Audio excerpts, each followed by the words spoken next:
Ohtani is staying, and the Halos are buyers. So, what do we have to offer? Let's talk about potential trade pieces. It's time to get locked on with Mike and John, and this is Locked On Angels.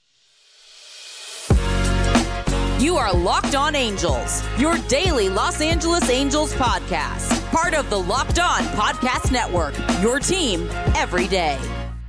Thanks for making Locked On Angels your first listen of the day. You can find us anywhere you get your podcasts, including Apple Podcasts, Spotify, and SiriusXM by searching Locked On Angels. And the best way to help us out is by giving us a rate and a review, just like Jay Brosk did recently. He's a listener, Johnny, from New Jersey, loves Mike Trout, loves the show. That's why he is paying attention to the Angels. And those watching on YouTube, make sure that you're subscribed and click the bell to be notified every time a new episode drops. Thank you for being here for this episode of Locked On Angels, where it's your team every day. You've got the Frisch Brothers here with you, a.k.a. the Super Halo Bros. My name is John, and that's my brother Mike. And my name is Mike, and that's my brother John. Hey, it's our second season here at Locked On Angels, and we're talking Angels baseball every Monday through Friday. The only place you can get daily Angels baseball coverage that's more than just where Ohtani's going to get traded and Mike Trout. We actually know players beyond Mike Trout and Shohei Ohtani. How about that, Mike? Right, yeah, and that's the thing. When you hear anything about the Angels, you never hear anything about anybody else besides Mike Trout and mostly Shohei Ohtani. And so here you get history and you get the goods and you get front everything. Office stuff. You get everything from everything you could ever want from Absolutely. the Super Halo Bros. Hey, on today's show, we're talking about the potential players the Halos have the ability to trade and get pieces back now that they're considered buyers and they're making a playoff push. Mike, we're saying that because the news came out yesterday that the Angels are all in. Shohei Ohtani is off the market. The trade market, ladies, and he's staying for the remainder of the season, and the Angels want to make a playoff push. Let's talk about that first. Yeah, let's talk about that. So we had some information that was shared about Shohei Ohtani, and that information had to do with first his spot in the rotation. And because they didn't have a game yesterday, they decided that they're going to move him to pitch game one of today's game and not Friday against Toronto. The Angels decided that hitting 2 games on Thursday and then traveling was too much for Ohtani before the day that he pitches. In fact, Nevin said, as always, it revolves around what's best for Shohei because of who he is and what he does on an everyday basis. Who is going to look out for Shohei Ohtani the way that the Angels look out for Shohei Ohtani? Right. That's what I want to know. What team could possibly do that? And Jeff Fletcher actually tweeted about that, Johnny. He said this Nevin quote about how they shuffle the rotation is instructive in finding a reason why Ohtani may want to stay on the Angels. And from the very beginning, the Halos have always done what's best for Shohei, and what's best for Shohei is they've asked him, what do you want to do? And I love that. And that doesn't mean that other teams won't do that, but the Angels have done that from the very beginning. And then speaking of Ohtani, you mentioned it. Tom Verducci had an article on SI.com. He said that Shohei's off the trade market, according to familiar sources in the Angels' decision-making department. So it wasn't Roger Lodge? No, absolutely not. There's cars in the parking lot this morning. Certain cars in certain spaces. He'll never live that down. Obviously the Angels are 4 games out of a wild card spot, and they're going to make a push for the playoffs. Verducci said the Angels not only took Ohtani off the trade market, but will also be buyers. Here's a couple of interesting things from the article, Johnny. First of all, Angels were teetering on being buyers or sellers as recently as July 16th. And then when they blew the 7-5 ninth inning lead against Houston and then ended up losing 9-8, they were struggling and not sure what they wanted to do, dropped 2 games under 500. They began to field some calls about Ohtani, and what was offered were minor league players, but not top prospects. And so that didn't produce any sort of conversation. Essentially, the trade pieces for Shohei were not the best pieces. And so I found that really interesting, right? Like why would you not offer the best pieces? And maybe it's because it's going to be a rental and there's no guarantee that he's going to stay. What do you think? I mean, look, this to me is shocking that the deals were not that great because, number one, I think about a team like the Orioles. Now, we don't know if they were involved or not. We know that there was talks that they reached out. The Diamondbacks reached out. So, of course, you're going to want some top prospects, especially if you're getting from the Orioles system. And what's funny to me is that the Orioles, they're going to the playoffs, Mike. Yeah. Okay. They're going to the playoffs. But if you want to win a World Series, you add Ohtani to that equation, it's almost a guaranteed trip to the World Series, if not winning the whole dang thing. Yeah. But yeah, the Orioles are in a position where they have all these great prospects on the team now, and they could almost field a second team of great prospects behind the major league roster. So I'm really shocked that it started with low-level prospects that weren't good enough. I'm very surprised by that, especially when you consider all of the articles out there that preached hypothetical trade situations for Shohei Ohtani. It's funny to me that journalists who came up with those and speculated on it did better than front offices around the league. I mean, maybe this is just the Angels' way of spinning things, and we'll find out later that no, the Orioles did offer Jackson Holiday, right? So maybe that's part of it too. We'll have to wait and see there. But again, that news immediately is surprising to me. Yeah, I think this is actually probably the major piece that we want to pay attention to, and probably a part of why they're not trading him. This is from ESPN. Sources have said that Ohtani would prefer to stay with the team for the stretch run, and that Moreno would have no shot at bringing him back as a free agent if he were to instead trade Ohtani to another team. Yeah, it makes sense why he would keep him, right? And we've been talking about that on the show as well. There's always this ideal situation. You trade him and then you re-sign him and have a conversation beforehand. And I know that everybody's thrown that out there, but the reality is you're dealing with humans and you're dealing with Ohtani. And for 2 months, you're going to trade him and he's going to go to a brand new place, learn a brand new team and then a brand new city. And then doesn't mean he's actually going to the playoffs. Doesn't mean he'll actually perform well. All of those factors. And then to go into free agency and to sit down with Perry Minasian and Arte Moreno and go, nah, man, you traded me. Yeah, you sent me away. It makes sense why they wouldn't do that. And then speaking of trades, Johnny, something you and I have mentioned on this show is that the Angels are in the market for a starter and a relief pitcher. And then there's one last tweet from Jeff Fletcher, and then I'd love to get your thoughts. He actually said, considering that Artie did an extensive one-on-one interview with Tom Verducci in spring training, the report from Verducci comes with a little bit more heft, a little bit more weight, that most would at the trade deadline surrounding Ohtani. So, Johnny, are you ready? Is this it? Are we going all in for the first time since 2015? Break it down. Yes. For the nerds out there who understood that reference, thank you. Listen, Mike, I have to say that when you think about this whole situation on trading Ohtani, not trading Ohtani, if it blows up in Arte Moreno's face and they don't make the playoffs, good. Because then what's the incentive to keep this team at that point? I think, honestly, Ohtani's the golden goose. Yeah. Right. And I know that Arte Moreno is looking at the dollar signs that he'll miss out on if Ohtani's not here for 2 more months. And I think that has everything to do with it. I think it has everything to do with it.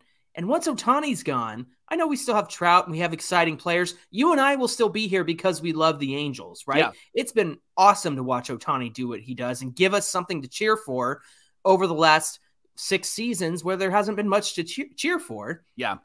But for Arte Moreno, I don't think that's enough. I think that might be the breaking point, to be honest. And so if they go all in, great. I think Perry Minasian has done a great job of making the right deals and making the right trades. Who would have thought Mike Moustakas would be a contributor to this team? Even Escobar, right?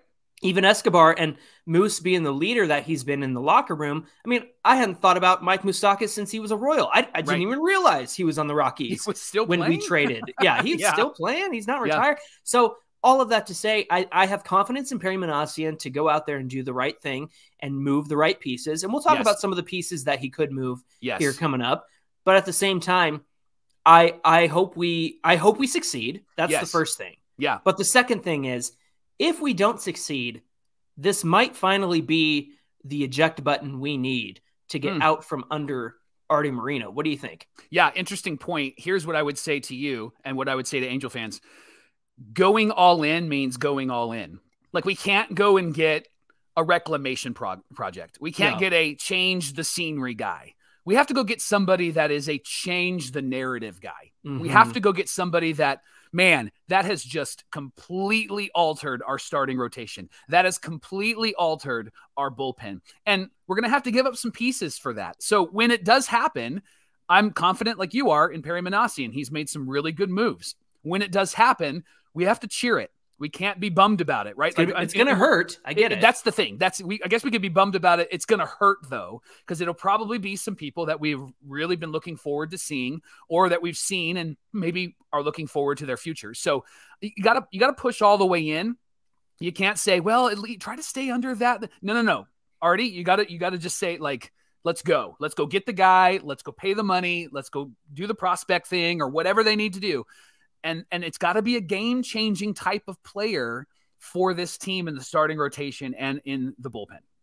I am interested in next month because of how difficult it's going to be, and I know a lot of people have brought that up. But the fact that the Halos are treading water, or I should say keeping their head above the water right now, without guys like Trout and Drury and maybe even Ben Joyce and Sam Bachman in the bullpen, and they're pulling it off. I think that they're only going to get better if they buy and they get those pieces back, and maybe even Logan O'Hoppe soon, which would be really incredible. Hey, and speaking of the schedule, real quick, speaking of the schedule, we're playing the Braves coming up soon. John, they got swept by the Red Sox. And I mean, so you just never know what's going to happen. So we can't be so intimidated by what's coming up. We got, again, one game at a time. Let's see how we do. We have 2 games today. Let's focus on that. And we could get out of this series with at least one more win would be great. But if we could take both, that's really going to set us up well for the weekend. Speaking of the series, the Angels are back at it today, 10:10 Pacific time. AM. And they're having a doubleheader because yesterday's game got delayed. So here's how it's going to go down. 10:10 Pacific time. They're going to play game 1. 40 minutes after game 1, they will play game 2. Mike and I are going to cover both of those games on tomorrow's show. And if you want to tune in, you can do so by tuning in to SiriusXM on the SXM app. All you have to do is search Angels, and you can catch every single pitch of the Angels hometown broadcast there. Hey, coming up on Locked On Angels, now that the Angels are buying, who are some of the trade pieces that they could use to buy what they need? We'll talk about all of that coming right up. Locked On Angels is brought to you by Ibotta. You're picking up some burgers and hot dogs for that summer barbecue.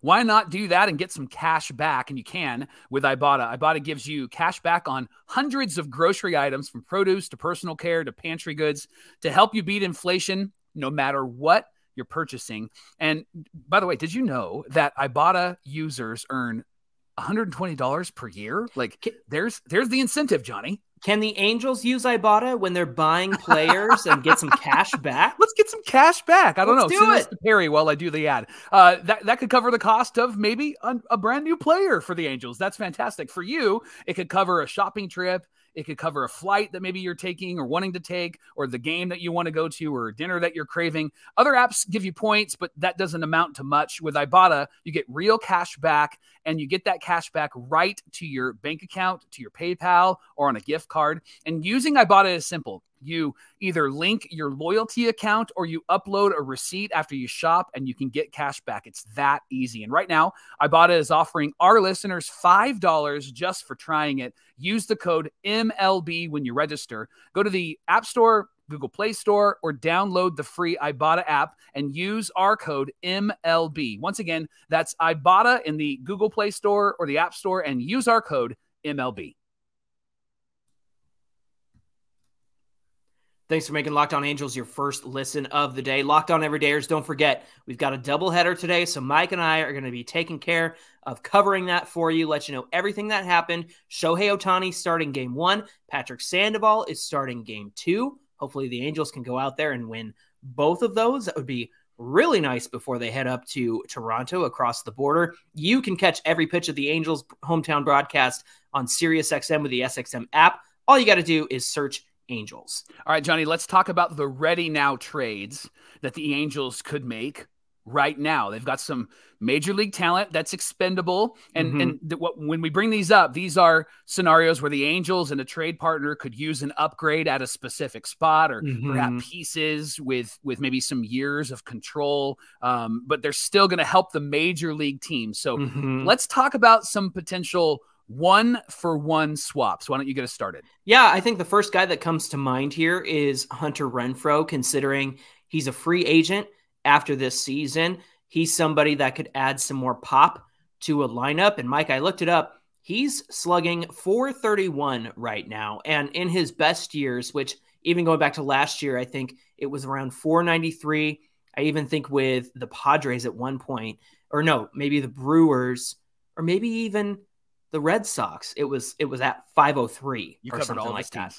Yeah, those are all 5 teams. But listen, he's slugging .431 right now. Yeah. There are a lot of teams out there who need some pop. I looked it up and I looked at their slugging percentages. The Padres are 15th in all of Major League Baseball in slugging.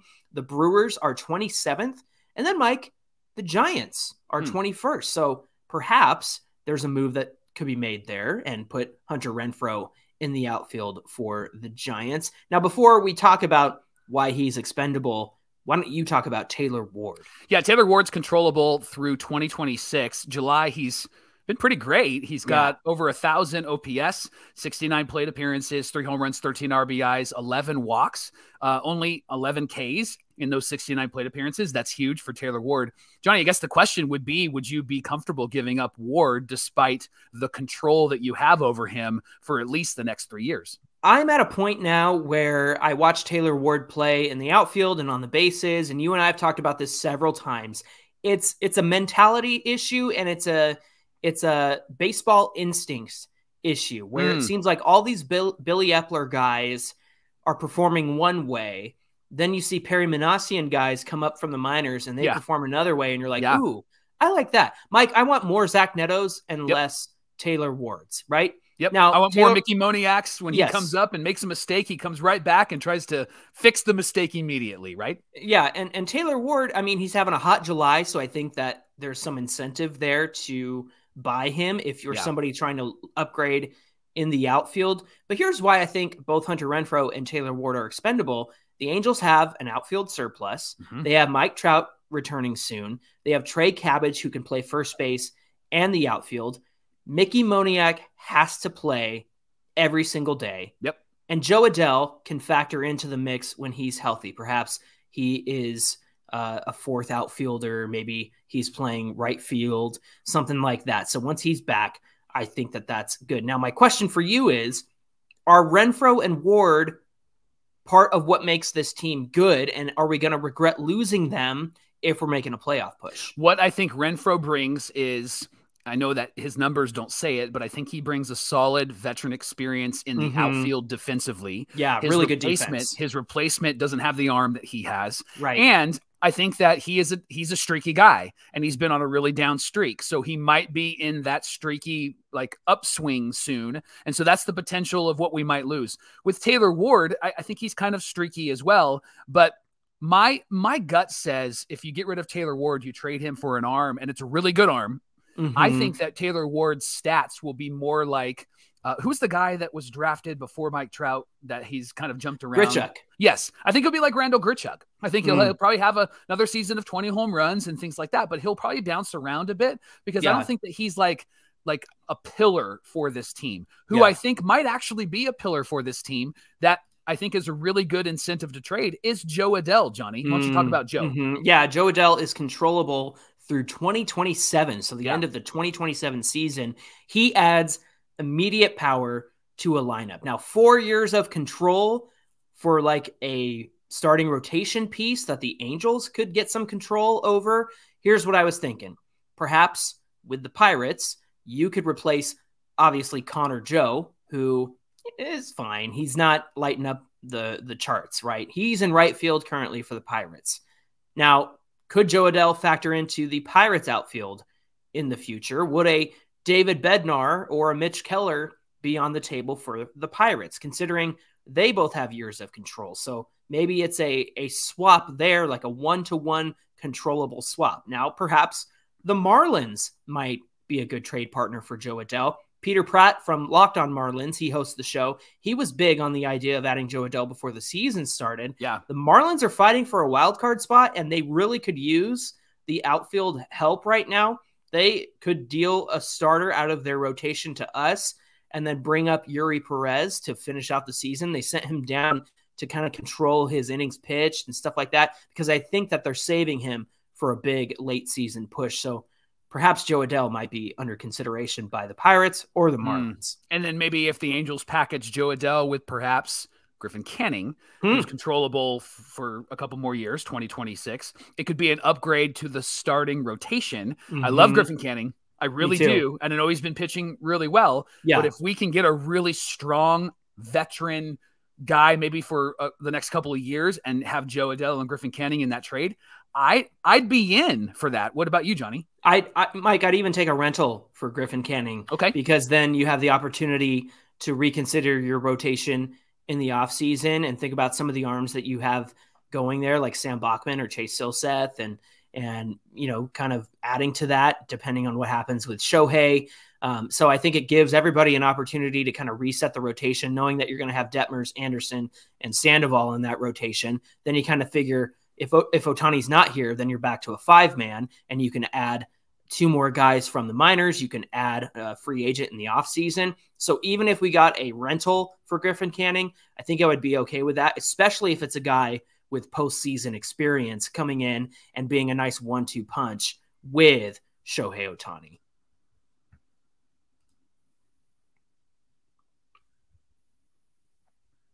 All right, Johnny, let's talk about the prospects that the Angels could trade. If they're trading with a team that's selling, here's some of the names that they could offer. The first is Edgar Quero. He's a catcher. He's the number 2 prospect in the Angels system. He got taken out of the game on Tuesday night, and everybody freaked out. What happened to Edgar Quero? But he was back, so nothing happened. he's 65th in the top 100 prospects. By the way, Ohtani is 29. The only 2 we have in the top 100. He's a catcher, John, and because having Ohtani, it might mean that somebody like Quero is expendable. Although having both of those guys behind the dish on the same team actually might be pretty fantastic. And if Shohei isn't around, maybe one of these guys DHs while the other guy catches, right? Sure. Yeah. Quero's expected about 2025, so he'll probably need another season. But to dream on those 2 together behind the dish would be pretty cool. Mike, does it hurt to let Quero go to another team, especially considering he's 1, our number 2 prospect, and 2, one of 2 prospects we have in the top 100? Yeah, I think that's why you have him, right? And because they've drafted so well and they've done well in the international draft, I think he is somebody that's expendable because you have Logan Ohtani and you have him on the major league roster. And I think that Logan, what we saw at the early part of the season is who he is. And have him backed up by Matt Thaiss for the next few years. I think we're good to go, Johnny.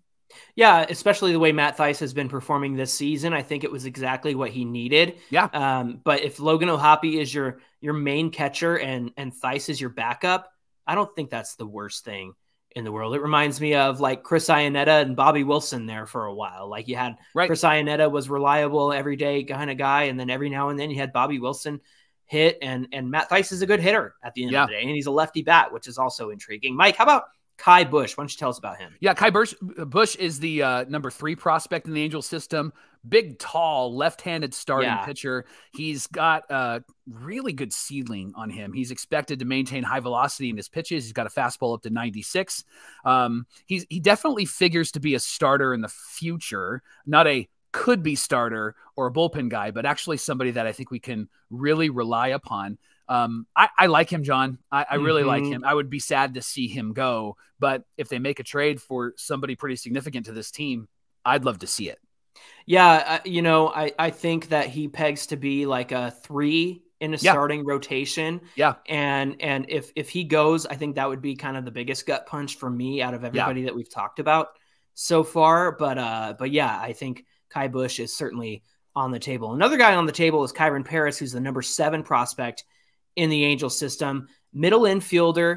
And here's the thing, Mike, he's known for his tremendous speed. I think he's got 30 plus bags in the minors right now. And that also helps him out in the infield.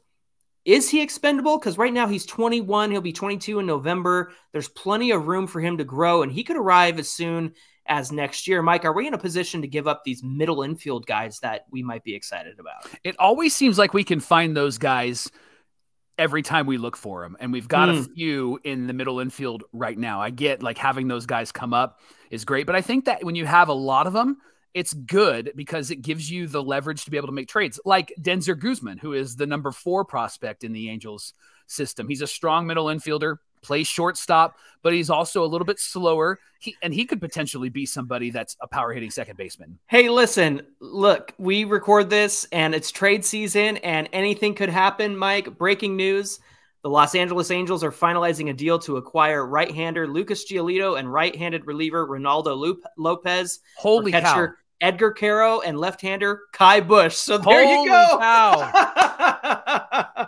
Lucas Giolito and Reynaldo Lopez. Wow. Yeah, reliever. I love it. This is our reaction, friends. So here you go. Johnny, I love it. I think that's fantastic. Should we wrap? I think it's a great move. I think it's a great move having Giolito on this team. I think he's going to be a great starter for us. And I know that we kind of hit him hard when we played against him, but I think that this is going to be a playoff run for him. Johnny, huge. I love it. Harry Manassian. Well done, and listen, Edgar Quero, we just talked about it, right? We have Logan O'Hoppe, and then with Kai Bush, I love Kai Bush, but we've got a strong lefty in Reed Detmers and Patrick Sandoval. I think that's why you have those pieces, John. That's why you have them there, and that's why you make that move. That's an all-in move. We got Lucas Giolito, Mike. We talked about the other day that we got to compete with the Diamondbacks and the Dodgers for Giolito because there's interest from there. Yeah. Holy heck. This is our first response, friends. Yep. So you know what I'm going to do? This is a little behind-the-scenes note. This is going up today. This is going up Wednesday night, and it will be there in the morning for everybody who tunes in the morning. But this video is going up now.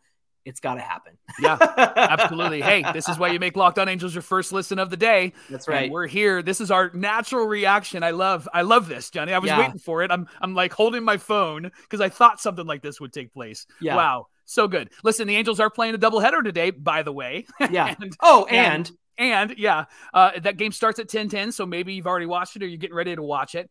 And then the second game is going to be 40 minutes after the conclusion of the first game, and you can catch every pitch of the Angels' hometown broadcast with SiriusXM on the SXM app. Just search Angels. Wonder if somebody in the rotation is going to be moving. Like we talked about Griffin Canning. Yeah. We'll see. We'll see what happens in the next 24 hours. Goodness gracious, that's exciting. Hey, follow us at Locked On Angels on Twitter and at Super Halo Bros on Twitter and Instagram. And of course, if you're on YouTube, comment below the video. We'll have you probably already saw we have a Locked On Now that we'll talk about the trade in 60 seconds. And then hope you joined us here. Again, you got our natural reactions to that, so that was pretty cool. Hey, Mike, what do we have on deck for tomorrow's show? We're going to recap both of those games, and then we're going to talk in depth about the trade that the Angels made with the White Sox. That's tomorrow on Locked On Angels. All right, friends. Thanks for being here with us. Until then, my name is John, and that's my brother Mike. And my name is Mike, and that's my brother John. This is fun. This is great. Hey, we're buyers! Woo!